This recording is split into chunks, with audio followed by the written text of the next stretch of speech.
자, 이거는 죄란 무엇인가? 자, 죄란 무엇인가? 이 죄에 대해서 정확하게 이해하는 이거를 잘 이해하면 여러분 우리 인생의 모든 문제를 푸는 겁니다, 사실상. 재정 문제, 사람과의 관계 문제. 그러니까 우리가 살 때 사람과의 관계 문제가 일단 제일 큰 스트레스죠. 그죠? 가정에서 부부 사이, 자녀와의 사이, 또 부모님과의 어떤 관계, 이 관계 문제가 제일 심각하고 또 하나가 실상은 재정 문제잖아요. 또 아니면 이제 건강 문제 뭐 이런 것들인데 실상 이 죄를 잘 이해하면 이 모든 걸 풀 수 있는 키가 여기 달려 있는 거예요. 왜냐하면 인생 성경에서 볼 때 이 지구나 사람들과 관계나 하나님과의 관계나 또 자기 자신의 인생이 어려워지고 힘들어지고 저주가 임한 건 전부 죄 때문인데 우리는 이것을 우리 삶 속에 드러나 있는 많은 문제들을 풀려고 할 때 원인은 죄에 있는데 자꾸 다른 방식으로 풀려고 하니까 문제가 잘 안 풀리는 거거든요. 그러니까 오늘 그냥 신학적이고 교리적이고 어떤 논리적으로 이 얘기를 듣지 말고 진짜 우리 삶의 실존적인 문제가 여기에 있다. 그러니까 성경에서 우리 인생의 모든 문제는 죄에 있다라고 주님이 얘기하시고 주님은 그 죄의 문제를 해결하셨잖아요. 그래서 복음인 거잖아요. 우리 인생의 모든 문제가 죄에 있는데 그 죄의 문제를 해결하신 분이 우리 주님이시니까 그 주님이 우리에게 복음, 기쁜 소식이 되는 거죠. 아멘이십니까? 그럼 우리가 주님을 알고 복음을 제대로 이해하면 우리 인생의 문제가 해결된 거예요. 아멘이십니까? 그래서 관계 문제, 재정 문제, 뭔가 이렇게 내 안에 있는 어떤 복잡한 문제들이 복음 안에서 해결이 되는 건데 그걸 못 풀고 있다면 복음을 좀 더 깊이 봐야 될 필요가 있다 이거죠.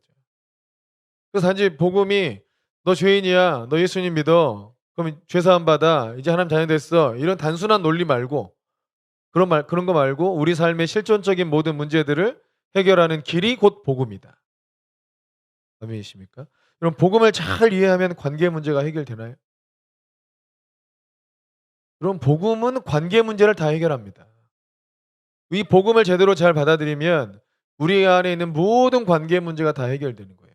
그러니까 복음 하나님께서 우리를 향한 그 사랑 이런 이 복음의 관점으로 나를 보는 거하고 그 복음의 관점으로 우리 아이를 보는 거.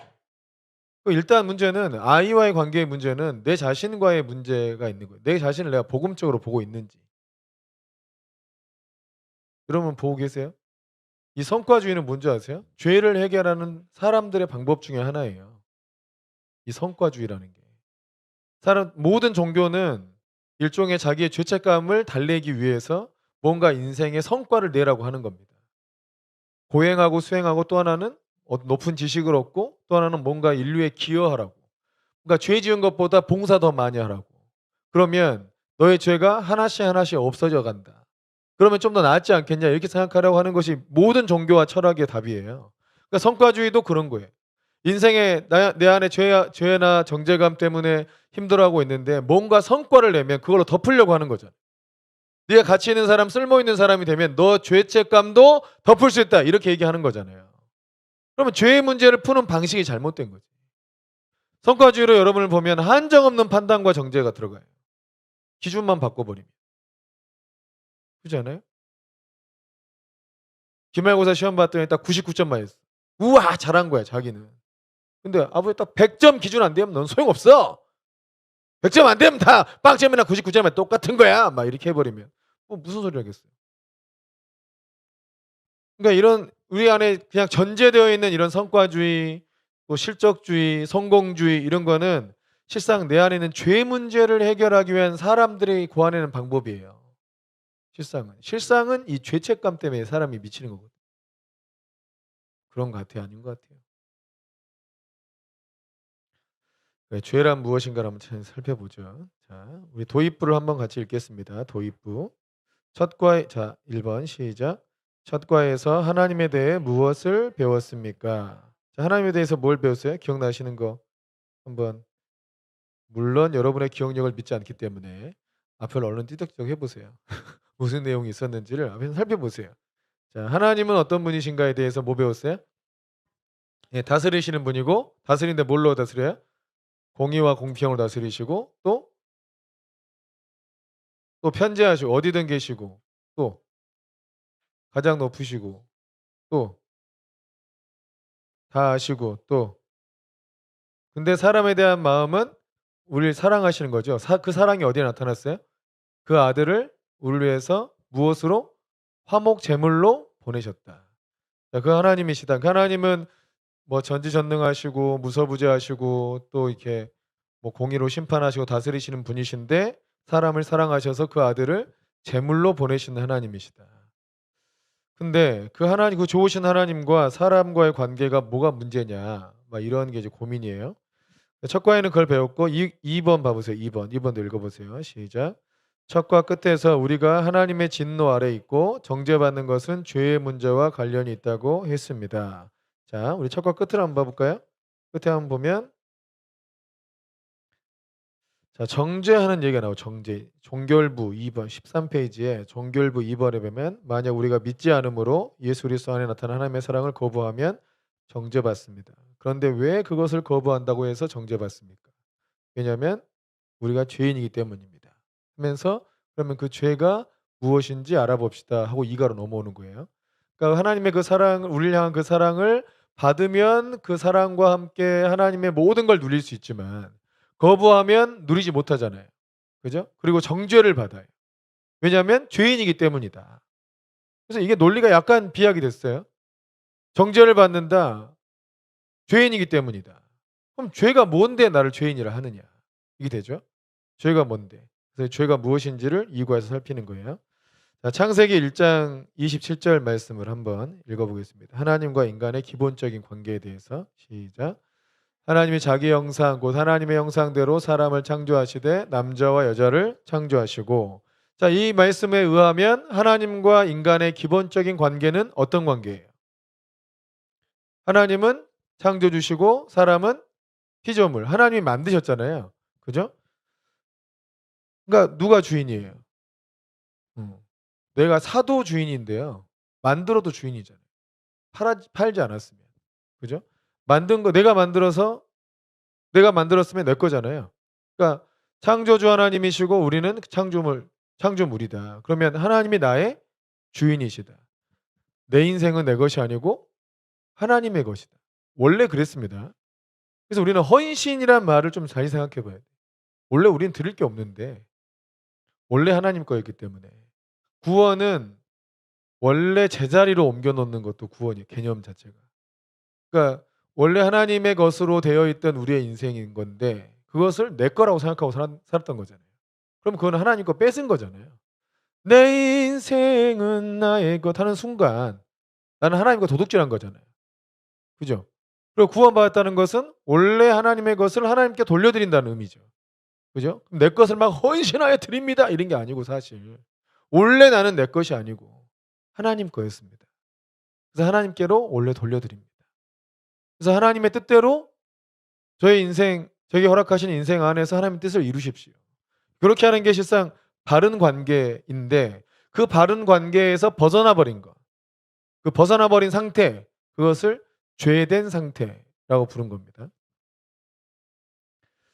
자, 하나님은 처음에 인간을 어떻게 생각하셨는지 자, 창세기 1장 28절 한번 봐 볼까요? 28절 시작. 하나님이 그들에게 뭘 주셨어요? 복을 주셨어요. 하나님이 그들을 여기서 그들은 사람이죠. 복을 주시고 하나님이 그들에게 이르시되 시작. 생육하고 번성하여 땅에 충만하라. 땅을 정복하라. 바다의 물고기와 하늘의 새와 땅에 움직이는 모든 생물을 다스리라 하시니라. 다스리게 하시는 것이 복입니다. 그러니까 종되어 있는 사람들은 다스리지 못하잖아요. 다스리는 사람들이 주인이고 통치자잖아요. 그러니까 복은 뭐냐면 다스리는 상태로 만들어주는 거. 저게 복된 상태하고 다스리는 상태하고 거의 이퀄이에요. 이퀄 같아요. 그러니까 내가 복을 받았는데 계속 누구한테 끌려다녀. 이거는 복이에요, 아니에요? 아니에요. 우리의 잘못된 전제, 세상의 거짓말, 또 부모님, 또 어떤 사람, 어떤 뭐 이상하게 막 끌려다니고 있다. 내가 하나님 뜻대로 못 살고 자꾸 끌려다닌다. 이런 복의 상태가 아닌 거죠. 그러니까 뭔가 그 하나님의 은사나 어떤 능력으로 이렇게 사람을 이렇게 묶어버리기 딱 좋은 방법이 딱 두 가지거든요. 첫째가 뭐냐면 돈이에요. 또 하나가 뭘까요? 말입니다. 말. 돈과 말. 그러니까 말 잘하는 사람한테 자꾸 끌려다니죠. 말 잘하는 사람한테 끌려다닐 수 있잖아요. 그죠? 말 못하는 사람은 돈으로 끌고 가야지. 그잖아요. 권력, 돈은 또 권력 이렇게 다 하면 자 우리 예진 예진이한테 말 잘하는 남자가 와 가지고 "너 어쩜 이렇게 분홍색이 잘 어울리니? 너 발목은 정말 예술이다." 그럼 집에 가서 발목을 볼까 안 볼까요? 발목 보죠. 발목 예쁘다고. "너 발목 진짜 예술이라고. 분홍색은 왜 이렇게 잘 어울리니?" 그러면 이제 검은색 다 집어 던지겠죠. 분홍색만 다 입고 다닐라 하고. 그럼 말에 묶인 거죠. 그 말에 묶인 거예요. 그러다가 계속 칭찬만 하다가 막 또 잘 맞았어. 막 칭찬해 주고 뭐 해 줬는데 잘 맞았어. "야 너 가서 하얀색 옷 입고 와 봐. 진짜 이쁠 거야." 막 이랬더니 하얀색 옷 입고 왔더니 지금 사람들이 막 다 "예쁘다." 그랬어. 정말 말 맞네. 몇 번 맞다 보니까 이제 또 이제 말에 이제 묶이기 시작해. 그러다가 "너 결혼 못 해 이제." 이렇게 하면 진짠가?" 그 말에 막 마음이 확 무너지고 막 그냥 막 이제 분홍색 옷도 찢어 버리고 막 이러면서 막 '내가 살아서 뭐 해.' 막 이러면서 이게 되면 그거 뭐야 뭐 어떻게 되는 거예요? 그 말에 묶인 거잖아요. 그럼 사람은 그냥 말에 묶여요 실제로. 근데 하나님 말씀을 믿고 하나님 말씀대로 순종하는 사람들은 그 말에 안 묶이는데 자기가 그 말씀으로 세상을 다스릴 수가 있는 거죠. 자기 자신도 다스리고 그 사람 딱 듣고 "너 거짓말이야." 그러면 하나님 말씀으로 다스리면 되잖아요. 그죠? 다스릴 수 있는 게 복이라니까요. 근데 하나님 말씀을 모르니까 하나님 말씀을 모르니까 '그래 그 말이 맞을 수도 있어.' 이렇게 생각해 버릴 수 있잖아요. 그죠? 예진이가 진짜 갑자기 시험 들어 가지고 점장이를 찾아갔어. 그래서 물어보니까 그러다가 "너 결혼 못 해?" 막 이랬더니 "아 진짜 했어." 막 이렇게 받아들이면 하나님 말씀을 알고 있으면 그 말씀 그런 말을 다스려 버릴 텐데. 그게 거짓인 줄 알고 다스려 버릴 텐데 모르고 있으면 그 말에 속을 거 아니냐 이거죠. 그러니까 복된 상태는 하나님의 말씀으로 다스릴 수 있는 상태다. 아멘이십니까? 그럼 여기서도 다스리라 했을 때 네 마음대로 다스리라는 거예요? 표현되어 있지 않은 전제가 깔려 있죠. 하나님의 뜻대로 다스려라. 이 상태에서는 뭐 다른 뜻이 없으니까 하나님의 뜻대로 나를 대신하여 다스려라. 그 상태가 복된 상태다. 그럼 동물과 식물들은요. 다스림을 받는 상태잖아요. 그러니까 복은 누구한테 주신 거예요? 사람한테 주신 거예요. 그래서 31 절에 또 봐 보세요. 31 절. 읽어 보세요. 시작. 하나님이 지으신 그 모든 것을 보시니 보시기에 힘이 좋았더라. 저녁이 되고 아침이 되니 이는 여섯째 날이니라. 그러니까 하나님이 보시기에 참 좋았어요. 아멘이십니까? 그러면 하나님 보시기에 좋은 게 좋은 겁니까? 사람 보기에 좋은 게 좋은 겁니까? 뭐 사람 보는 게 다 똑같으니까 내가 보기 좋으면 하나님도 보기 좋은 겁니까? 아니면 내가 보기 좋아도 하나님 보기 싫을 수 있는 겁니까? 내가 보기 좋으면 하나님도 보기 좋은 겁니까? 이렇게 설교하는 분들 꽤 있는데 그죠? 내가 보기 좋으면 하나님도 보기 좋다고 막 자꾸 이렇게 설교하는 분들 꽤 많아요. 꽤 많아 꽤. 완전 엉터리예요. 그런 게 어딨어. 그럼 하나님과 사람이 다를 게 뭐가 있어요? 사람 보기에 좋은 게 하나님 보기에 안 좋을 수도 있고요. 사람 보기에 좋지 않은 게 하나님 보시기에 굉장히 아름다울 수 있어요. 그러니까 하나님이 그때 보실 때는 심히 좋았어. 그죠? 그러니까 하나님의 관점이랑 내 관점은 완전히 달라요. 내가 보기 좋다고 하나님 보기 좋고 내가 싫다고 하나님 싫은 게 아니에요. 내가 내 모습이 그렇게 꼴보기 싫어도 주님은 나 때문에 죽는 분이에요. 좋아서 죽는 분이야 아주. 안 그렇습니까? 우리가 지금 수명이 짧아 가지고 100 년까지밖에 못 살잖아요. 그래서 한참 귀엽고 예쁠 때 다 지나고 나면 이제 썩어가기 시작하는 거죠. 우리가 다 이제 늙어가고 썩어가고 이러니까 예쁘다기보다는 좀 다르게 표현을 하게 되잖아요. 그러니까 저는 근데 우리 노아를 볼 때마다 막 이뻐 죽겠어요. 와 막 노아 막 한 번 또 얘가 벽지를 뜯고 있더라고요 옆에서. 옆에서 벽지를 쥐 뜯고 있어요 옆에서. 쥐 뜯고 그래서 "노아야 뭐 해?" 네. 차렷해서 차렷. 자기가 알아서 차렷. "이리 와. 뭐 하는 거야? 이리 와. 이놈." 뭐 했더니 이렇게 와 가지고 앞에 딱 이렇게 이게 막 너무 귀엽고 사랑스러워 가지고 이렇게 혼을 내다가도 그냥 웃고 그냥 끌어안아 주고 이뻐 죽겠어요 아주 그냥. 우리 가이드 얼마나 예쁘냐. "너 이리 와! 너 이제 또 이러면 너 밥 안 줘." 했더니 막 이제 밥 안 준다니까 막. "너 왜 울어?" 그랬더니 "너 잘못해서 우는 거야? 아니 밥 안 준다니까 우는 거야." "밥 안 준대." 밥 안 준다면 난리 나요. 막 혼내다가 막 웃음 참느라고. 그러니까 우리가 실상 하나님이 우리가 잘못하는 거 뭐 통제 못 합니까? 아니잖아요. 그러니까 우리를 너무너무 사랑하시는 건데. 그러니까 우리가 좀 바로 좀 정신만 차리면 되는 거 아니에요. 우리가 애들처럼 바짝 정신 차리고 이러지 않잖아요. 혼내도 그냥 맞을 때만이고 습관 잘 안 고쳐지고. 자기 자신에게 실망해 가지고 자신을 나쁘게 평가하는 거지. 하나님은 우리를 얼마나 사랑하겠어요. 아멘이세요? 사위를 보신 적이 있는 분. 나 사위를 봤다. 아직 없죠, 우리. 사위. 사위를 봤다. 그런 얘기 하더라고요. 딸이 데려온 그 사위감이 그렇게 마음에 안 드는데 내 사위가 되면 이뻐진다더라고요. 아닌 사람도 있긴 하겠죠. 근데 보통은 그런다 하더라고요. 그러니까 우리가 많이 접어 주고 그냥 뭐 '날 구원하셨으니까 이쁘겠지.' 그렇게 생각해도요. 진짜 내가 예수님의 피값으로 구원했으니까 이제 미워할 수도 없어 이제는. 아들의 생명 값주고 나를 구원했는데 이제 미워할 수도 없다니까. 그냥 무조건 이뻐하는 거예요, 너무 좋아서. 그래서 그럼 우리가 받고 있는 지금의 어려움과 약간의 고통과 좀 힘겨움들은 뭐예요? 우리를 키우는 과정이에요. 네? 애들이 잘못하고 어째도 항상 웃고 살진 않잖아요. 혼나기도 하고 좀 뭔가 이렇게 배우기 위해서 노력도 하고 수고도 하고 이런 과정이 있는 거잖아요. 그런 과정을 겪고 있는 것이지 우리가 뭐 갑자기 막 죽거나 뭐 어디 뭐 버림받거나 이럽니까? 주님이 우리를 막 버리고 이럽니까? 그런 일이 있는 게 아니잖아요. 아무튼 하나님은 우리를 너무 좋아하셨어요. 그런데 6 장으로 가면 창세기 6장 5절 3 번이죠. 창세기 6장 5 절에서 7 절에서 가 보면 자 창세기 6장 5절 보세요. 시작.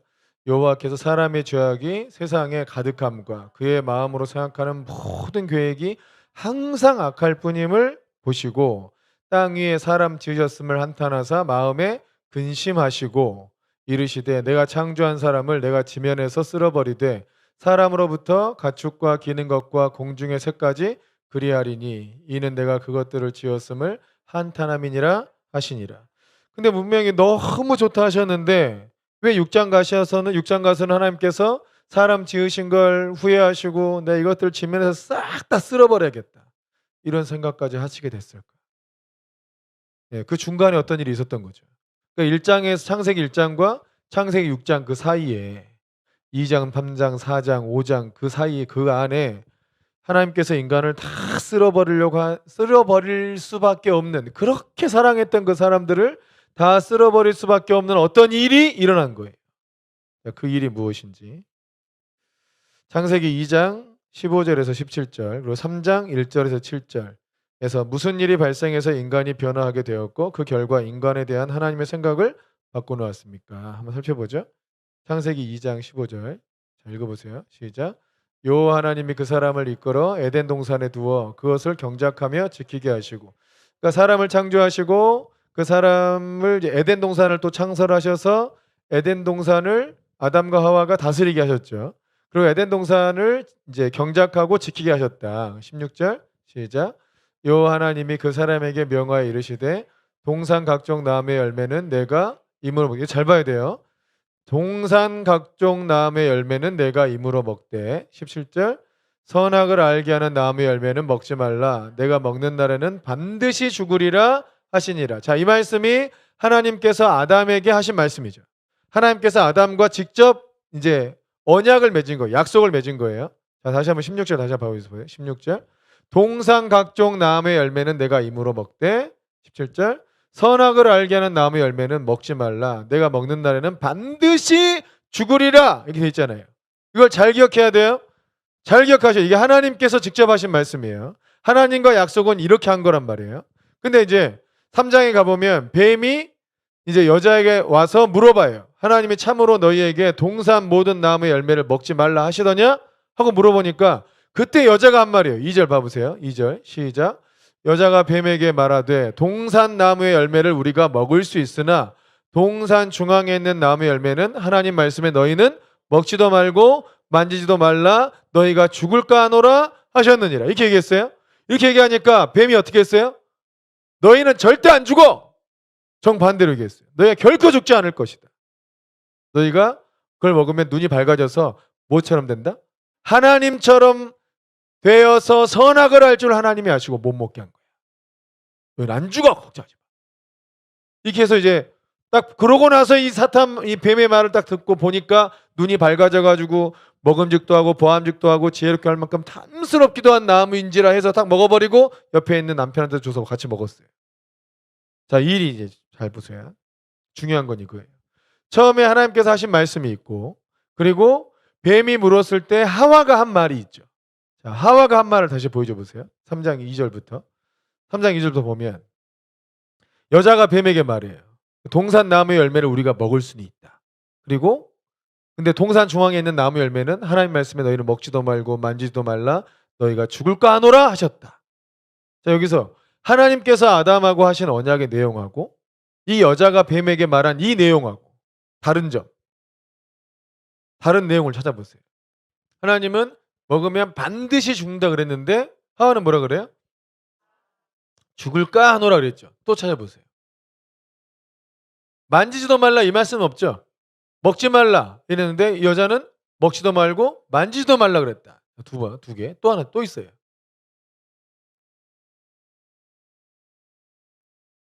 하나님은 선악을 알게 하는 나무라고 했는데 여자는 뭐라 그래요? 동산 중앙에 있는 나무라고 그랬잖아요. 그죠? 하나님은 선악을 알게 하는 나무의 열매를 먹지 말라 했잖아요. 근데 이 여자는 뭐라 그래요? 동산 중앙에 있는 나무라고 그랬죠. 또 있어요. 하나님은 동산 각종 나무의 열매 너희가 임으로 먹되. 자, 2장 봐봐. 2장 확인해 16절 확인해 주세요. 2장 16절에 동산 각종 나무의 열매는 내가 임으로 먹되 이랬죠. 임으로. 그런데 여자는 그냥 먹을 수 있으나 이렇게 얘기했잖아요. 분명히 다르죠. 임으로가 영어로 뭐예요? freely. 자유롭게 먹을 수 있다. 근데 그 freely가 빠진 겁니다. 또 있어요. 뭐 이렇게 많아? 또 있어요.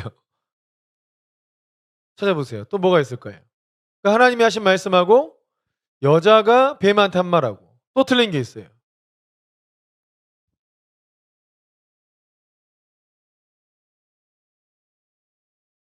이걸 못 찾으시는구나. 대부분. 자, 2장 16절에는 동산 각종 나무의 열매가 되어 있죠. 동산 각종 나무. 근데 3장 2절에 보면 동산 뭐가 빠져요? 각종이 빠지잖아요. 그냥 동산 나무의 열매 이렇게 되어 있잖아요. 그러니까 하나님은 동산 각종 빠지고 나무의 열매를 너희가 임으로 먹되 했는데 우리가 먹을 수 있으나 이렇게 한 거고 그리고 선악을 알게 하는 나무의 열매는 먹지 말라. 먹으면 너희가 반드시 죽으리라. 이렇게 하신 건데 선악을 알게 한 나무 열매는 동산 중앙에 있는 나무 열매라 그랬고 또 먹지 말라 한 것을 먹지도 말고 만지도 말라 그랬고 먹는 날에 너희가 정령 죽으리라 그랬는데 너희가 죽을까 하노라 그랬죠. 그러니까 내용이 비슷한 게 하나 다 틀려 다. 모든 구절이 다 틀려요. 신기하지 않아요? 모든 구절이 하나님께서 하신 말씀 중에 모든 구절이 다 틀려. 그러니까 내용이 비슷해 보이는데 비슷한 게 하나도 없고 다 틀리다고. 그러니까 사단이 그 뱀이 딱 듣고 뱀은 하나님의 명령을 알았을까요? 몰랐을까요? 알고 있죠. 그렇게 말씀하신 줄 알아. 근데 이 여자가 지금 하나님의 말씀을 알아요? 몰라요? 하나도 몰라. 하나 다 틀려. 어떻게 구절구절마다 다 틀리냐고. 전부 다. 그러니까 뭐 먹지도 말라 먹지 말라 했는데 만지도 말라 그랬다. 뭐 또 정령 뭐 죽을 했는데 죽을 것 이런 것만 틀린 게 아니고 처음부터 끝까지 전부 다 틀리다고. 그러니까 뱀이 딱 듣고 이 여자는 아무것도 모르는구나. 하나님에 대해서 굉장히 오해하고 있구나. 틀려도 하나님은 동산 각종 나무 너희가 임으로 먹어라. 풍성한 은혜는 다 빼버리고. 그죠? 여자가 말한 걸 보면 각종 빼먹었죠. 프릴리 빼먹었죠. 그리고 또 뭐예요? 먹지 말라 그랬는데 먹지도 말고 만지지도 말라 그랬다고. 심판에 대해서는 반드시 죽는다 그랬는데 반드시 surely die 이렇게 돼 있거든요. 근데 surely를 빼요. 반드시를 빼버립니다. 죽을까 하노라. 이건 한국말 번역이 기똥차게 번역한 거예요. 죽을까 하노라. 그러니까 사람 마음이 하나님 앞에 죄를 범해도 반드시 너는 죽을 것이다. 반드시 너는 징계받을 것이다. 하고 성경에 돼 있는데 뭐 설마 그러겠어? 이런 마음으로 죄를 짓거든요. 그러니까 정확하게 하나님의 말씀을 전체가 다 틀렸어요. 그러니까 뱀이 딱 듣고 이 여자는 하나도 모르네. 하나님의 말씀을 다 틀렸네. 그래서 하나님 말씀의 정면으로 반대로 얘기해요. 주님은 You will surely die에서 넌 반드시 죽을 것이다 했는데 You will not surely die 이렇게 바꿔버린다. 넌 절대 안 죽는다. 4절 봐보세요. 너희가 결코 죽지 않는다. 하나님의 말씀에 정반대로 얘기하는 거라고. 보세요. 하나님은 You will surely die에서 너는 반드시 죽을 것이다. 근데 사단은 거기다가 not 이렇게 해버린 거예요. 하나님의 말씀을 정반대로 not 이렇게 했다고.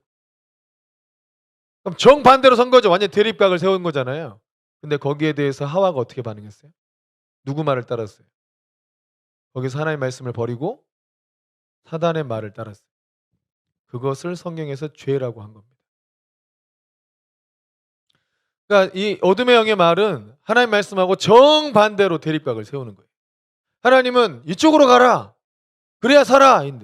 사단은 절로 가라. 여기 머물러 있어. 그럼 살 거야. 사단은 너는 나가라. 이래버리고. 이게 되십니까? 그러니까 이삭이 기근드니까 애굽으로 내려가려고 했는데 하나님은 내려가지 말고 여기 땅에 머물러. 그럼 내가 복을 줄 테니까. 정반대잖아요. 그러니까 이 하나님 말씀이 어둠의 영과 항상 이렇게 하나님 말씀이 있고 어둠의 영들은 이 말씀에 대해서 항상 대립각을 세워요. 그때 어느 말씀을 따라가느냐. 그게 죄라고 하는 거예요. 하나님 말씀이 아닌 사단이 하는 말을 듣는 것이 죄입니다. 근데 중요한 논리가 있어요. 자, 보세요. 7번 문제를 보면, 자, 6번에부터 보면, 하나님이 싫어하는 것은 단지 열매는 따먹는 행위였습니까? 그렇지 않으면 더 근본적인 무엇이 있었습니까? 뭔가 더 근본적인 무엇이 있었던 것 같죠. 그냥 선악과를 먹냐 안 먹냐 이 문제가 아니고 하나님 말씀을 듣느냐 안 듣느냐 이 문제가 걸려 있는 거고, 그러니까 우리가 뭔가 그 상징적인 뭐 있잖아요. 그 우리가 결혼하면 뭐 끼워요? 결혼 반지 끼우죠. 제가 그 신혼 때 이제 결혼 반지 항상 끼고 다니는 것을 이렇게 서로에 대한 언약의 징표처럼 생각하잖아요. 그러다 제가 이게 항상 끼고 다녔어요. 그래서 한 번도 빼지도 않았어요. 그래서 비누칠하고 세수할 때도 항상 끼고 있어요. 그러다 보면 손이 어떻게 돼요? 거기가 썩어가잖아 이제. 그 링 자국이 나서 서서히 이제 색깔도 다르고, 안 그래도 손이 까만데 거기만 하얗게 이제 막 이제 썩어가기 시작하잖아요. 그래서 잠시 빼고 집에 놨다가 주일날 오후 예배 설교를 했는데 마이크를 딱 들고 있으니까 항상 빛나던 이게 이제 안 보인 거야 이게. 누구의 눈에? 우리 아내의 눈에 이게 안 보인 거죠. 뭐라? 그러니까 이제 설교는 안 들리고 저것만 보여. 반지를 뺐네. 반지를 뺐어. 총각으로 보이고 싶었나 보네. 어이구. 그러니까 말씀만 듣고 은혜 받을 생각을 안 하고 집에 가면 죽었어 너는. 이제 이런 생각하는 거죠. 이게 상징적이야. 그러면 내가 지금 이거 하나 뺐다고 지금 내가 총각 생사하려고 하는 것이냐? 아닌데 그거 왜 뺐어? 이게 왜? 이게 일종의 상징적인 의미를 갖고 있으니까 그런 거잖아요. 그러니까 선악과도 그런 거예요. 왜 하나님의 선악과 만들어가지고 사람으로 죄짓게 만들었냐? 이런 말도 안 되는 질문이고, 그 질문은. 그건 질문 자체가 틀린 질문이에요. 그잖아요. 하나님과 사람 사이에 인격적인 관계에서 우리 사랑의 징표 하나 세우자. 너 선악과 안 먹으면 네가 나 사랑하는 줄 알고 있을게. 그거예요. 그러면 선악과를 하늘 높이 달면 어떡해? 아무리 먹고 싶어도 못 먹게 만들어 놓으면. 반지를 여기다 새겨버리는 거 똑같지. 그죠? 반지가 살 속에 파고 들어가 있는 거야. 빼고 싶은데 안 빠져. 나 너 싫어 이제 빼고 싶다고 근데 안 빠져. 이러면 진정한 사랑이 안 되는 거 아니에요. 이게. 그러니까 선악과는 선악과가 아니더라도 하나님과 사람 사이에 언약의 징표 형태로 어떤 건 존재하게 돼 있어요. 근데 하나님께서 그 선악과를 중심으로 네가 그걸 안 먹고 있으면 네가 나를 사랑하는 줄 알겠다. 근데 그거 먹어버리면 너 나하고 지금 관계 깨자는 얘기다. 하고 그걸 걸어둔 거란 말이에요. 죄를 짓게 만들려고 걸어둔 게 아니고. 그럼 관계적으로 해석하면 너무 당연한 얘기잖아요. 그죠? 그래서 이거는 단지 열매를 먹냐 안 먹냐의 문제가 아니고 더 근본적인 무엇인가가 있어. 그죠? 이건 반지를 빼냐 안 빼냐의 문제가 아니라 뺐다가는 지금 아내한테 죽을 수도 있다 이거지. 이게 이해되십니까? 내가 의미 부여를 한 것은 우리가 서로 의미 부여한 것은 다르잖아요. 그러니까 의미 부여를 한 거를 봐 보세요. 우리가 이제 만약에 누가 나한테 마스크를 다 선물했어요. 근데 이게 진짜 어떤 한 이제 지체가 정말 모든 걸 다 걸어서 "목사님 절대 이런 거 그 나쁜 바이러스 걸리지 마세요." 해 가지고 자기 전 재산을 털어 가지고 이거를 딱 사 줬어. 예를 들어서. 제가 산 겁니다. 예를 들어서 이랬어요. 그러면 그 사람하고는 굉장히 의미 있는 물건이잖아요. 그죠? 근데 제가 이거를 안 쓰고 그냥 안 쓰고 다니는 거예요. 버려 놓고 다녀요. 그러면 어떻게 되는 거예요? 이거 이게 그냥 마스크예요? 그렇게 따지겠죠? 그냥 마스크지. 그냥 마스크 중에 하나지. 그게 아니고 이게 지금 그냥 마스크냐고. 우리가 지금 이게 그냥 마스크야? 아니잖아요. 무슨 말인지 이해되세요? 하나님은 그냥 동상 중앙에 있는 나무 중에 하나가 아니고 선악을 알게 하는 나무라고 얘기하지 않았냐. 너랑 나 사이에 이게 그냥 나무야? 이게 그냥 동상 중앙에 있는 나무야 이게? 동상 중앙에 있긴 있지. 그래가 선악을 알게 한 나무잖아. 너와 나 사이에 그 나무 아니야 이거? 너 진짜 너무한 거 아니야? 바보 천치야 니가 이것도 못 알아보게? 근데 아담과 하가 바보 천치일 리가 없지. 뇌 100%를 쓴 사람들인데. 아인슈타인보다 10,000배나 똑똑한 사람들이. 그 사람이 바보여가지고 그럽니까? 굉장히 의도적인 거예요 이거는. 그냥 100% 의도적인 거예요.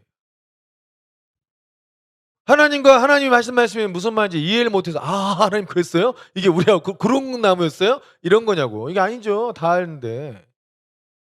근데 그거를 지금 동상 중앙에 있는 나무라고 얘기를 해? 그럼 안 되잖아. 제 아내를 소개할 때 여자입니다. 이렇게 소개하면 그냥 여자입니다. 그냥 의자에 앉아 있는 여자입니다. 이렇게 얘기하면 집에 가서 개 털리는 거지. 끝난 거지 인생. 그럼 인생 끝이지. 안 그래요? 아니 그 지금 동상 중앙에 있는 나무 이거 진짜 이거를 죽으려고 어디 지금 그렇게 얘기하냐고 지금. 선악을 알게 한 나무라고 그렇게 얘기했는데 또 선악을 알게 하는 것은 곧 하나님. 선악을 알게 한 나무다. 너와 나 사이를 규정해 주는 나무야. 이거 먹으면 너 하나님처럼 돼 가지고 이건 뭐냐? 그게 곧 반역이 된다. 이거는 네가 넘어오면 안 되는 선인 거야. 하고 딱 얘기해 준 거란 말이에요. 그러니까 그냥 열매를 따먹는 행위가 아니고 더 근본적인 무엇인가가 있다는 이 말이 딱 관계적으로 딱 이 얘기예요. 아멘이십니까? 너무 설명 잘하지 않았나요? 네. 정확하게 이 얘기예요. 더 이상 다른 설명 들을 필요도 없어. 더 설명하면 더 이상해져요. 무슨 신학적이고 어쩌고 그런 게 아니고 하나님과 우리 사이의 관계 얘기라고. 근데 거기에 7번 문제 보면 이 이야기에 또 누가 관계되어 있느냐? 하나님과 사람 사이에 정말 사랑하는 그 관계 속에 누가 틈바구니 끼어 들어왔죠. 누가 들어왔어요? 뱀이 들어왔는데 뱀 뒤에 누가 있어요? 사탄이 있어, 사탄이. 이 사탄에 대해서 사탄은 하나님 말씀하고 정반대로 얘기했다 했죠. 그러니까 지금 하나님하고 대립각을 세운 거죠. 그죠? 하나님과 대립각을 세운 거예요. 근데 이 사탄이 누구예요? 얘는 어디서 나온 거예요, 갑자기? 하나님이 창조했나요? 창조했던 천사가 타락한 거죠. 자, 사탄의 존재는 하나님이 창조하신 천사류 중에서 제일 아름다운 천사가 스스로 교만해져 가지고 타락한 게 사탄입니다. 그러니까 자신이 하나님이랑 비길이라 라는 생각을 가진 거예요. 하나님보다 높을 수는 없으니까. 하나님과 비길이라, 하나님과 같아지리라 하는 마음을 품는 순간 하나님께서 너는 음부까지 낮아질 것이다 하고 쫓겨나 버린 게 사탄이에요. 그리고 사탄의 졸개들. 자, 근데 마음이 똑같죠. 네가 선악과 먹으면 너의 눈이 밝아져서 누구처럼 돼? 하나님과 같이 돼. 이게 누구 마음이라고요? 사탄의 마음. 하나님과 같이 되고 싶은 마음. 도저히 도달할 수 없는 그 지경에 도달하고 싶어하는 욕심. 그러니까 하나님은 선악과로 너와 나 사이에 넘지 말아야 될 선이 있어. 라고 규정해 놓은 그거를 범하게 해서 스스로 하나님이 되고 싶게 만든 나도 하나님처럼 될 수 있어! 라는 착각을 불러일으킨 그 마음이 사탄의 마음하고 똑같아요. 그러니까 지금 근데 하와가 그 마음을 딱 보고 야 보니까 하나님같이 된다고? 그러고 나서 딱 보니까 그 말을 믿으니까 보암직도 하고 먹음직도 하고 사람을 아주 지혜롭게 할 만큼 탐스러운 거예요. 야, 내가 이것만 먹으면 나도 이제 하나님처럼 될 수 있겠다. 누구 마음이 들어간 거예요? 사탄의 마음이 딱 들어간 거죠. 마음속에. 하나님의 말씀을 받아서 하나님 마음을 받는 게 아니고 사탄의 말을 듣고 사탄의 마음이 딱 들어온 거예요. 그래서 인간의 마음에 이제 어떤 마음이 들어가 있다고요? 사탄의 마음, 하나님을 반역했던 그 사탄의 마음이 딱 들어가 있는 거예요. 그게 불순종. 그렇게 해서 불순종이라는 열매를 낳은 거죠. 자, 여러분 실상 불순종이라는 행위를 해서 죄가 아니고요. 누구의 말을 들었냐가 죄. 그 말을 들었다는 건 곧 믿었다는 거거든요. 하나님의 말씀보다 하나님은 정녕 죽는다 이렇게 얘기했는데 그 말 안 믿어버리고 사단이 네가 하나님처럼 될 거야. 이 말을 딱 들어버린 거죠. 그 말을 믿은 거죠. 그 사탄하고 연합돼 버린 거예요. 그래서 여러분 믿음은 그냥 믿음은 지적 동의 이런 게 아니고요. 이게 연합하는 거예요. 누구랑. 누구랑 연합하냐의 문제라니까. 그때는 그냥 누구 말을 들었는지는 자기 결정일 수 있어도 그죠? 그러니까 하나님은 진짜를 약속하시고 마귀는 눈에 지금 듣기에 좋은 것 같아도 거짓을 얘기하거든요. 내가 누구 말을 듣냐? 내가 이해되시 무슨 말인지 이해되겠어요? 그 말이 진짜라고 해서 내가 믿는 게 아니라는 거예요. 나는 그 순간에 속는 것이지 사실. 그러니까 사단이 아무리 좋은 제안을 해도 그건 거짓이에요. 내가 사탄의 말을 듣고 따랐으니까 사탄 말대로는 되겠지? 어린 반프런치도 없어요. 사탄 말대로 안 돼요. 그건 거짓이니까. 거짓말이니까. 어차피 내가 너를 죽이려고 데리고 왔지. 이거 해 주려고 데리고 왔냐. 어차피 안 줘. 근데 하나님은 거짓말을 못하는 분이니까 그 약속 그대로 이루어지는 거고. 아멘이십니까? 그러니까 이 믿음은 내가 누구하고 연합되느냐, 내가 누구 안에 들어가느냐, 누구의 다스림을 받게 되느냐를 결정해 버립니다.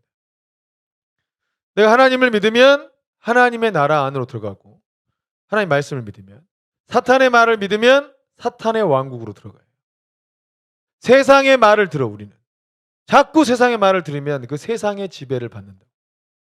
그러니까 하나님께서 우리 존재 자체를 하나님의 마음을 근거로 해서 우리를 보는 사랑이에요. 우리의 조건으로 사랑한 게 아니고 예? 우리는 우리의 조건에 따라 우리를 사랑하는 게 아니고 하나님이 날 사랑하니까 날 사랑하는 거예요. 하나님께서 지체들을 사랑하시기 때문에 그 지체를 사랑하는 거예요. 아멘이십니까? 그래서 그 사람의 조건이 필요 없어. 잘생겼든 못생겼든 돈이 많든 적든 이런 조건이 무슨 소용이 있어요. 하나님 백성이고 주를 사랑하니까 주께서 그를 사랑하시니까 나도 사랑하는 거지. 그러니까 우리의 사랑의 동기는 하나님께 있는 거예요. 그 사랑으로 서로 사랑하는 거거든요. 근데 이제 성과주의는 그 사람이 내게 도움이 되냐 안 되냐, 내게 정말 성과를 낼 수 있냐 없냐를 가지고 사람을 사랑하잖아. 그러면 그 지배 아래 들어가잖아요. 연말이라 이제 대기업에서 이제 인센티브 주잖아요. 다 때려칠려 했다가 인센티브 받으면 1년만 더 참자. 인센티브 세네. 이러면서 이제 더 버텨. 그것도 또 내년 되면 또 계속 때려쳐야지. 이제 때려치자다 또 인센티브 또 안 받으면 딱 1년만 더 다녔다가 이거 한 번만 더 받고 때려쳐야지. 오죽하면 이거니까 인센티브는 인간이 발명해낸 최고의 발명품이다. 공산주의를 이기는 게 유일하게 인센티브다. 자본주의가 공산주의를 이기려면 인센티브다. 이게 말이 이긴다죠. 이놈의 인센티브 때문에 거기 묶여서 종살이 하는 거예요, 계속. 근데 공산주의는 어차피 더 한다고 돈 더 주거나 이러지 않으니까 누가 그렇게 열심히 살아요. 근데 자본주의는 그 인센티브를 주니까 더 한다는 거예요. 그래서 공산주의를 이긴다 이렇게 표현한 거지만 완전히 종살이 하는 거죠. 그놈의 성과주의는 사람을 종으로 만들어요. 세상에서 죄인들을 그나마 이 죄인들을 세상의 방법으로 그냥 잘 굴려 먹을 수 있는 방법이 인센티브예요. 근데 하나님 나라는 그런 방식으로 다스리지 않는다고. 그런 성과 잘 낸다고 더 사랑해주고 성과 못 낸다고 버려버리고 이런 분이 아니라는 거예요. 모든 대가는 주님이 다 치렀기 때문에. 단지 우리를 키워가시고 양육하시는 것뿐이라고. 아멘. 종합해 볼 때 죄란 무엇입니까? 내가 누구랑 붙어 살고 있느냐가 죄. 내가 누구의 말을 듣고 있느냐. 이게 문제예요, 이게 문제. 그럼 봐 보세요. 관계에 문제가 있다. 내 이상하게 남편이 싫다. 이상하게 아내가 싫다. 왜 이게 용납이 안 될까? 그러면 내가 지금 누구의 말을 믿고 이 사람을 평가하고 있는지를 봐야죠. 내가 지금 하나님 말씀 믿고 하나님의 관점과 연합해서 나를 보고 옆에 있는 지체를 보고 있느냐. 아니면 내가 지금 세상의 말과 세상의 가치관을 완전히 믿고 나를 보고 누굴 보고 있느냐. 이놈의 세상은 돈이 얼마나 있냐 없냐로 사람을 평가하잖아요. 돈이 얼마나 있냐 없냐로 사람의 가치를 평가하고 스스로도 그렇게 평가를 하잖아요. 돈이 없어요. 내가 주식하다 돈을 잃었어. 그럼 난 죽을 놈이잖아. 돈을 벌었어. 나는 완전히 이제 황제 노릇 해도 되고. 누가 그러래? 누가. 그 세계관에 빠져 있으니까 자기가 그래도 된다고 스스로 정당성을 부여하는 거지. 다른 사람에게도 정당하다고 얘기해 주는 거. 그 세계 속에 그 세계관 때문에. 그럼 자기가 그거에 붙들어 살고 있는 거예요. 그럼 계속 자기가 뭐 월급을 못 벌고 또 뭐 이렇게 성과를 못 내면 나는 무가치 아닌가? 난 살아서 뭐해? 난 아이고 뭐 이렇게 되잖아요. 그럼 자기 자신은 여러분 얼마짜리십니까? 왜 얼마짜리세요? 그럼 네오케이션시에 내가 1 년에 연봉짜리 사람이에요? 그 연봉 주면 나 살 수 있는 거야 1년 동안? 그게 이제 성과주의죠. 그걸 믿고 사니까 나도 짜증나고. 응? 내가 짜증나고 많이 벌면 또 교만해지고. 다른 사람도 괜히 무시하고 또 막 이렇게 되는 거예요 이게. 여러분 우리가 누구 말씀을 믿고 사느냐. 근데 하나님의 마음을 믿고 살면 그렇게 평가 안 한다고 사람들을.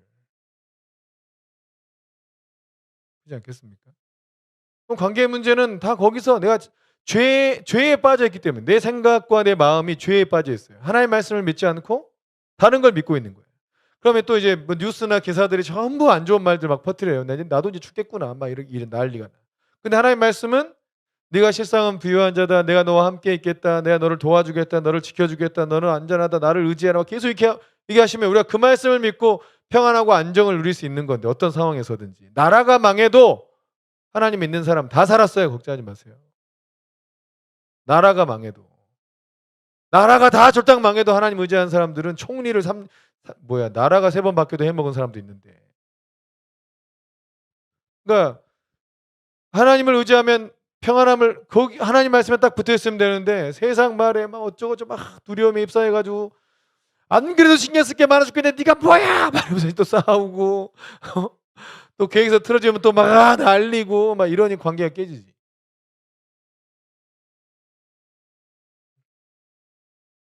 그렇지 않습니까?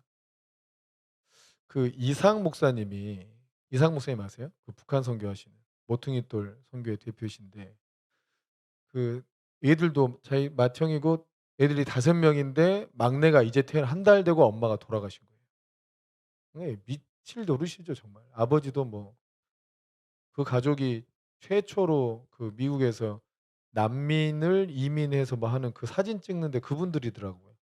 자기 가족이 그 제일 최빈민국에서 이민한 미국이 이런 사람들 이민해서 잘 먹여 살려준다 하는 그 홍보 찍을 때 그 사진 그 모델 했었대요. 그 세상에서 제일 불쌍한 사람들로 찍힌 거지. 그랬는데 그 이상 목사님이 그 한 달도 안 된 그 얘를 하나님 이제 엄마가 돌아가시니까 자기가 키워야 될 거 아니에요. 하나님께 기도했대요. "하나님 얘 이 막내 동생 이제 1달 됐는데 엄마 데려가면 어떡해요?" 그러다가 하나님께 물었대요. "얘는 누가 키웁니까?" 근데 하나님께서 뭐라 하셨게요? "내가 키운다." 아니 그런 소리 말고요. 이게 너무 재밌지 않아요? 아니 그런 소리 말고요. "얘 똥 싸면 누가 기저귀 누가 갈아줘요? 얘 배고플 때 이거 이 똥 쌀 때 이 기저귀 누가 갈아줘요? 내가 키운다." 이런 소리 하지 말고 "얘 똥 싸면 누가 기저귀 갈아줘요?" "그건 네가 해야지." "네 하나님." "얘 분유나 이거 뭐 젖은 어떻게 먹여요?" "네가 돌아다니면서 공장에서라도 먹여야지." "네 하나님." 키우는 건 누구?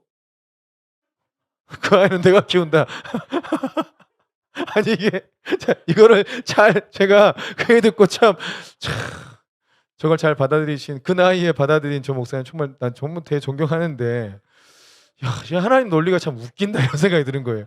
'내가 키운다.' 그러면 이 똥기저귀 누가 갈아줘요? 젖은 누가 줘요? 네가 동냥젖을 먹여 그럼 누가 키우는데 이거를. 이거 누가 키우는 거야. 근데 하나님은 자기가 키운다. 아니 저희 하나님이 키우신대. 내가 똥기저귀 갈아주고 내가 동냥젖 먹여 살리는데 누가 뭐 하나님이 키워 이걸. 안 그래요? 근데 이거 잘 구분해 보세요. 내가 집안 살림 내가 하고 돈도 내가 벌고 막 다 먹여 살 이 무거운 짐을 지고 막 살아 내가. 진짜 내가 돈도 벌어 내가 살림도 해 내가 너희들 교육비도 내 내가 너희들 먹여 살린다고. 주여 우리 가족 어떻게 해? 내가 책임진대요. 뭐야 이게. 하나님이 책임진대. 하나님이 우리를 인도한대. 한 일은 내가 다 하고 있는데. 그죠 집사님? 하나님 어이가 없잖아요. 여러분 우리 부담을 내가 책임진다는 부담 난 거기서 딱 그걸 뭘 착안했냐면 그 이상 목사님이 어렸을 때 '이 아이를 내가 키워야 돼.'라는 부담을 가지면 못 키웠을 것 같아요. 그러니까 '나는 똥기저귀 갈고 젖만 먹여 주면 돼.' 이렇게 생각했던 거예요. 똥기저귀 똥 싸면 똥기저귀 내가 갈아 주고 배고프면 젖 먹여 주고 얘를 내가 막 자라게 하고 키워서 뭘 책임진다 생각하면 못 키우는 거예요 그거를. 그러니까 내가 막 너무 힘들어. 내가 다 책임지고 내가 책임지고 내가 먹여 살리고 내가 다 하고 있잖아. 그 얘기가 뭐예요? 그게 사단이 하는 얘기예요. 근데 하나님은 내가 너의 목자다. 내가 너의 것을 책임지고 너를 인도하고 있다. 그러니까 근데 이것이 우리 현실에서는 똥기저귀는 내가 갈고 젖동량도 내가 시키지만 자라게 하시는 분이 하나님이시라는 거예요. 그러니까 내가 그 부담까지 지고 있으면 하나님 말씀이 이해가 안 돼. 이해되세요? 근데 그 부담을 지고 살면 나는 못 살아요 사실상. 그잖아요. 그럼 내 인생도 우리 인생도 마찬가지고 아이들 인생도 마찬가지. 이 아이들 딱 보면 딱 떠오르죠. 이 아이들의 인생을 키워내야 되는데 그걸 내가 키우려고 하면 키워집니까? 이 아이가 누굴 만날지 누구한테 어떤 말을 들어가지고 어떻게 무너질지 어디로 빠질지 어떻게 알아요 솔직히. 하나님이 이걸 다 지켜주고 나는 밥은 먹여주고 교훈도 시켜주고 뭔가 가르쳐줄 수는 있지만 이 아이가 누구의 말을 어떻게 들어서 또 누굴 만나가지고 어디서 이상한 놈 하나 만나가지고 또 거기서 또 산다고 또 이러면 또 패 죽여버릴 수도 없고 막 이런 상황들이 안 올 거란 보장을 어떻게 하냐고요. 내가 밥 먹이고 내가 기저귀 갈아준다고 내가 키운 거냐고. 그거 아니거든요. 우리가 살면서 어떤 상황을 어떻게 만날지 어떻게 알아? 아무것도 몰라 우리는. 그래서 하나님이 정말 자라게 하시고 키워주는 건 하나님이 맞아. 아멘이십니까? 엄마들이 하는 큰 착각 중에 하나가 뭐냐면 애들이 어릴 때요. 막 너무 애들이 막 귀엽기도 하고 사랑스럽기도 하고 애가 막 잘못된 거 하면 안 되잖아요.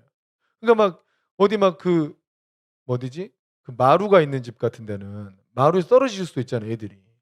그래서 막 진짜 피곤해도 애들 막 항상 눈에 불 쓰고 막 이렇게 하거든. 그러다가 애를 누구한테 맡기고 딴 일 하고 있는데 애를 안 보고 있어. 잠깐 못 봤어. 그럼 애가 막 마루 떨어질 둥 말둥하면 "너 애 안 보고 뭐 했어?" 하고 막 다른 애들 때려 패고 막 이러잖아요. 우리 주변 집안에서 자주 일어나는 현상인데. "너 이 새끼 너 동생 안 봐!" 막 이렇게 하면 난리가 아니야. 근데 엄마들은요. 낮잠도 잘 자요. 낮잠을 자면 뭐 없어 애는. 애가 뭐하고 다니는지 신경도 안 써 낮잠도 잘 자. 그러면 자기가 온갖 애에 대한 신경을 다 쓰고 있다고 착각하고 살아요. 그리고 애 놓고 놀러도 잘 다녀요. 그렇지 않아요? 여러분 내가 막 가정을 책임지고 뭘 책임지고 모든 걸 다 책임지고 사는 것처럼 착각하지 마라. 그건 사탄의 거짓말에 자기가 묶여 살고 있는 거예요. 실상 우리는 그렇게 할 수도 없어 사실. 주께서 진짜 잠도 안 주무시고 피곤하지도 않으신 그 눈동자로 항상 보고 계신 거지 안 그렇습니까? 우리는 하나님 말씀을 믿고 그 말씀 안에서 내가 해야 될 일 그냥 순종하면서 사는 게 다예요. 우리는 우리 인생을 책임지지 못한다고. 아멘이시죠. 목회도 마찬가지예요. 제가 목회를 이 교회를 하나님께서 어떤 계획이 있으실 텐데 또 세상에 뭐 이런 코로나 생겨 더 큰 것도 온다 그러는데 무슨 수로 교회를 이끌어 갈지 어떻게 이걸 책임지고 살지 또 한 명 한 명의 인생을 어떻게 책임질지 내가 이걸 어떻게 압니까? 근데 하나님께서 말씀하신 대로 가자. 이게 다예요. 성도님들의 인생을 책임진 건 하나님이시고 우리 교회를 책임지고 인도하신 분도 하나님이시고 전 단지 하나님께 책임지시니까 하나님 말씀대로 인도하는 거예요. 하나님 말씀대로 인도하는 거라고 그냥. 근데 그 하나님 말씀이 저도 감당하기 어려울 때도 있어요. 그런데 하나님이 책임진다 하시니까 하는 거죠. 그죠? 그죠? 집사님들 이직하고 막 이럴 때 물어보잖아 저한테. 그럼 제 의견을 물어본 게 아니잖아요. 하나님의 뜻이 뭔지 물어본 거죠. 그럼 저도 하나님 뜻을 알려줘요. 우리 정훈 집사 부부 같은 경우는 애를 낳 "너 애 낳을 수 있다." 난임센터 살 때 제가 난임센터 가서 난임센터를 끊고 와 버렸다니까 제가. 여기 더 이상 오지 말라고. 제 마음에 그런 마음을 주셔 가지고. 어쩔 수 없이 다니는데 제 마음에 그냥 하나님 뜻에 하나님 책임질 거다 하고 그냥 끊고 와 버렸어요. 다시 거기를 못 가. 힘들고 막 이런 상황이 좀 되죠. 근데 하나님을 믿고 하나님 뜻이 그러니까 이게 한 거예요 그렇게.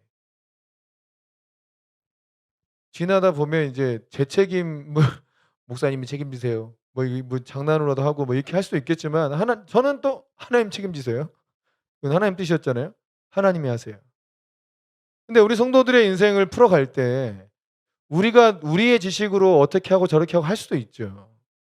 근데 하나님이 책임질 테니까 하나님이 말씀하실 거 아니에요. 그래서 그 말씀은 줘야지. 그 말씀대로 하라고. 그리고 하나님께서 책임지실 것이다. 아멘이십니까? 그러니까 목회든 우리의 인생이든 여러분 우리가 너무 무거운 짐을 지고 살고 있는 이유는 하나님의 말씀을 온전히 믿지 않는 죄에 빠졌기 때문이에요. 그래서 너무 무거운 짐을 지고 사는 거예요. 근데 좀 생각해 봐도 우리 인생은 우리가 책임을 못 져요. 그냥 하나님께 맡기고 주님이 하라는 일을 하고 사는 게 다예요 우리는. 우리는 똥기저귀 갈고 애기 동년전 먹이고 자라게 하시는 분은 하나님이시다.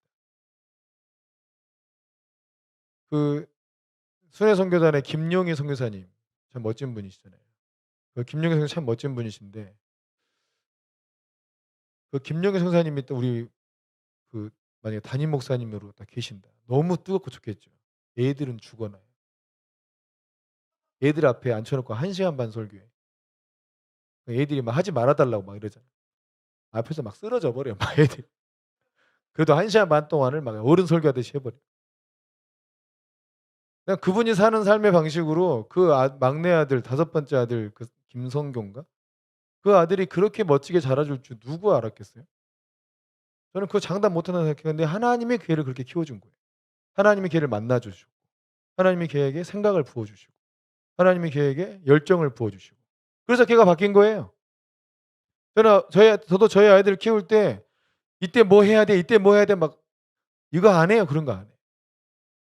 그걸 왜 합니까? 저도 그렇게 안 컸는데. 그러다가 하나님이 나를 만나 주셨어요. 하나님이 저에게 비전을 주셨어요. 거기에 미친 거지 거기에. 그러면 저도 애들 보면서 그걸 믿는 거예요. 하나님이 너를 찾아올 때가 있다.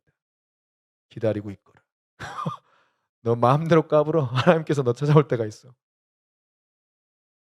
그리고 그때 목숨 걸고 걸어. 나 그때 만났을 때 제가 주님을 만났어도 어려서부터 아주 말씀을 잘 배운 스타일은 아니었기 때문에 그때 어차피 주님 만나면 반드시 성경이 필요하다. 그리고 성경을 배웠던 것들이 굉장히 큰 도움이 된다. 그러니까 그걸 미리 공부시켜 놓은 것뿐이지. 결국은 하나님 만나서 하나님이 이끌어 가야죠. 우리 인생이 다 그랬잖아요. 아멘이십니까? 우리가 하나님과 연합하고 하나님 말씀을 믿으면 인생의 모든 짐이 실제로 나아진다. 그게 실제입니다.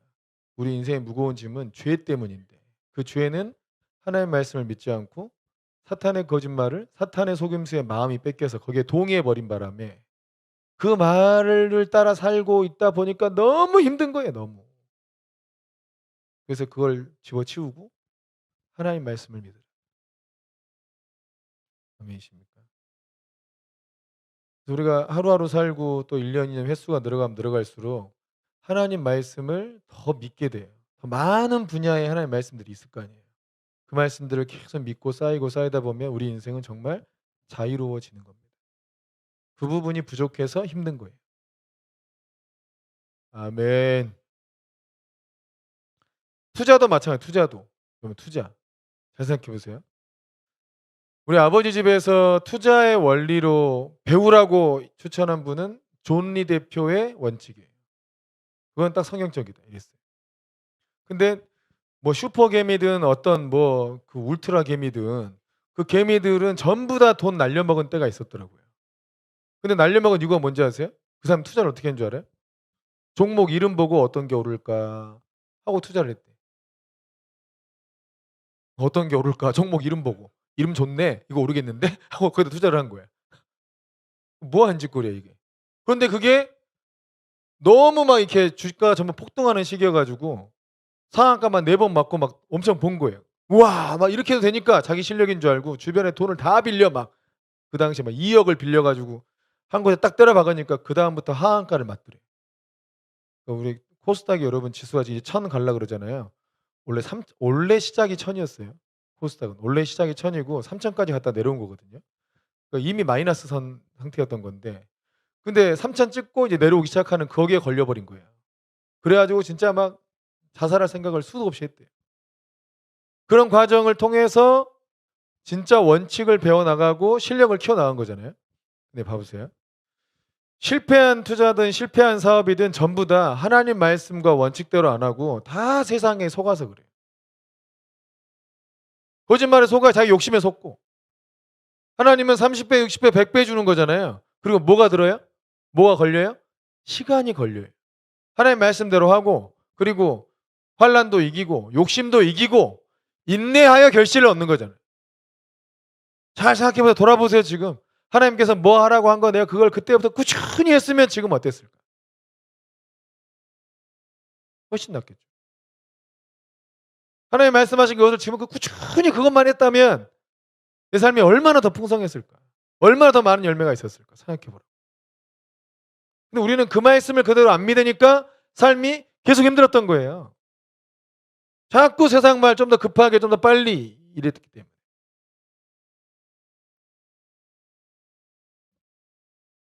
네. 우리는 하나님 말씀을 믿지 않은 그 죄 때문에 인생의 고난이 온 겁니다. 그걸 이기는 방법은 죄에서 벗어나는 거죠. 아멘. 죄의 결과는 뭔가? 다음 주는 더 막 이제 피 튀깁니다. 죄의 결과로 우리 삶 속에 어떤 일이 나타났는가? 뭐 이런 거. 그건 다음 주에 하도록 하겠습니다.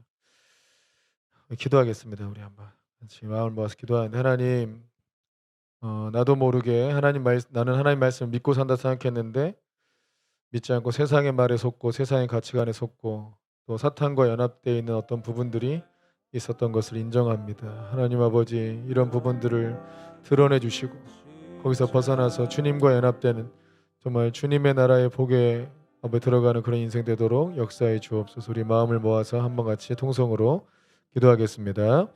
하나님 아버지 감사합니다. 주야로 말씀을 통하여서 우리 심령이 아버지 하나님 오직 주님의 말씀 안에 거해야 함을 더 주님의 말씀을 믿고 주님의 말씀을 따라야 함을 배웠습니다.